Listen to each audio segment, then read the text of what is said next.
대통령직 인수위원회가 주요 부처별 업무 보고를 사실상 마무리하고 국정과제 선정 논의에 나섰습니다.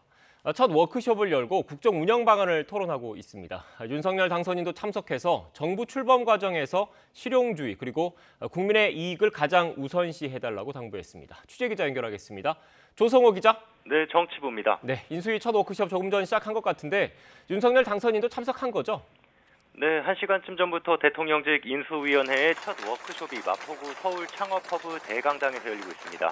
안철수 위원장과 권영세 부위원장 등 핵심 인사들과 인수위원들, 전문 실무위원들이 대거 참석했는데요. 말씀하신 것처럼 윤석열 당선인도 직접 참석해서 인수위 구성원들을 격려하고 전문가 강연을 함께 들었습니다. 모두 발언에서는 새 정부 출범 과정에서 실용주의와 국민의 이익을 가장 중시해야 한다고 강조했는데요. 직접 들어보시죠. 저희가 현 정부의 그 업무를 잘 인수받아서 정부 출범하면서 우선적으로 일을 시작해야 될 또 국정 과제를 이렇게 세팅을 하고 이 가운데에서 가장 중시해야 되는 것은 실용주의고 그리고 국민의 이익입니다. 다른 거 생각할 게 없고요. 현 정부가 한 일 가운데 잘못한 건 왜 그런지 잘 판단하고 계승해야 할 것들은 잘 선별해서 다음 정부까지 끌고 가야 할 거라고 덧붙였습니다. 안철수 인수위원장도 이전 정부와 똑같은 길을 간다면 결과도 같을 수밖에 없다며 더 열심히 공부하고 더 잘 준비해서 가장 일 잘하고 성공적인 인수위로 기억되도록 노력해달라고 당부했습니다.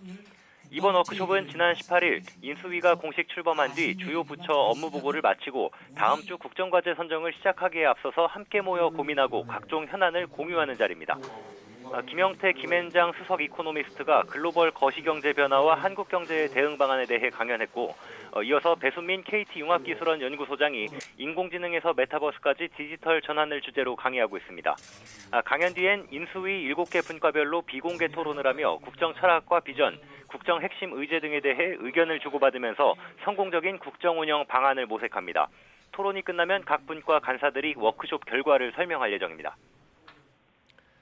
네, 조성호 기자. 이렇게 주요 부처 업무 보고도 받았고 인수위 워크숍도 진행을 하고 있으니까 결국 이제부터는 국정과제 선정에 돌입하는 거죠? 네, 아시다시피 인수위는 지난 13일 안철수 위원장 임명부터 2주 동안 그야말로 숨가쁘게 달려왔습니다. 지난 22일 국방부를 시작으로 나흘에 걸쳐 주요 부처 업무 보고를 받았는데요. 박범계 장관이 윤석열 당선인의 법무부 장관 수사지휘권 폐지 공약에 공개적으로 반대 의사를 밝힌 데 대한 경고성 조치로 업무 보고 일정을 미룬 법무부만 제외하고 사실상 마무리됐습니다. 박 장관이 다음 주엔 업무 보고가 되도록 조치해주면 좋겠다고 자세를 낮추면서 법무부 업무 보고는 오는 29일 받기로 했습니다. 청와대와 윤 당선인 사이의 인사권을 둘러싼 충돌 양상도 업무 보고 과정에 영향을 미쳤는데요.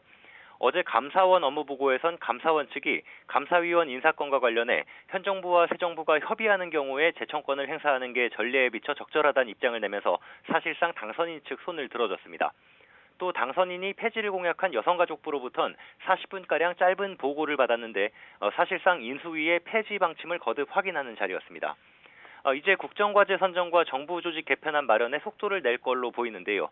정부 조직 개편 TF가 닻을 올렸고 여가부 폐지에 대해서도 안철수 위원장이 여성단체들의 의견을 들을 예정입니다. 이와 함께 오는 30일까지 인수위 분과별로 새 정부 국정과제 후보를 뽑아 기획조정 분과에 제출할 예정입니다. 이에 따라 윤 당선인 취임을 40여일 앞둔 다음 주부터는 윤석열 정부의 외관과 정책 방향이 본격적인 윤곽을 드러낼 걸로 보입니다. 지금까지 정치부에서 YTN 조성호입니다.